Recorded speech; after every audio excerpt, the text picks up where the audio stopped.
একদম 1.5 দিনের মাথায় প্রায় 5,000 মানুষ স্বতঃস্ফূর্তভাবে আমাদের স্বাক্ষর দিয়েছেন, অনেক ভালোবাসা দিয়েছেন, নিজেরাই স্বেচ্ছাসেবী হিসেবে বুথ করেছেন, ভলান্টিয়ারিং করেছেন। তো এইটার প্রতি সম্মান জানিয়ে আমরা আমাদের আইনি লড়াইটা চালিয়ে যাব। ওনারা চান, যারা স্বাক্ষর করেছেন এই প্রায় 5,000 মানুষ এত অল্প সময়ে, ওনারা চান আমি যাতে নির্বাচনে কন্টেস্ট করতে পারি।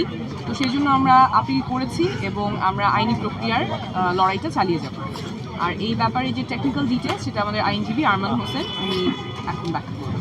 আপনারা জানেন বিভাগীয় কমিশনার ঢাকা তথা ঢাকা 9 আসনের রিটার্নিং অফিসার কর্তৃক ডক্টর তাসনিম জারার যে মনোনয়ন বাতিলের আদেশ হয়েছে সেই আদেশের বিরুদ্ধে আমরা আজকে নির্বাচন কমিশনে আপিল করেছি।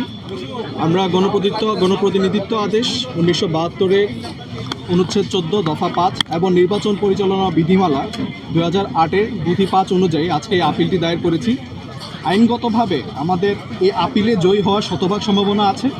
আমরা আইনগতভাবে আশা রাখতে পারি, আমাদের সে আত্মবিশ্বাস আছে যে এই আপিলে আমরা জয়ী হয়ে আসব এবং আমরা প্রত্যাশা রাখি যে এই আপিলে জয়ী হওয়ার মাধ্যমে ডক্টর তাসনিম জারা আবার পুনরায় জনগণের প্রার্থী হিসেবে ঢাকা 9 আসনে নির্বাচনের প্রতিদ্বন্দ্বিতা করতে পারবে।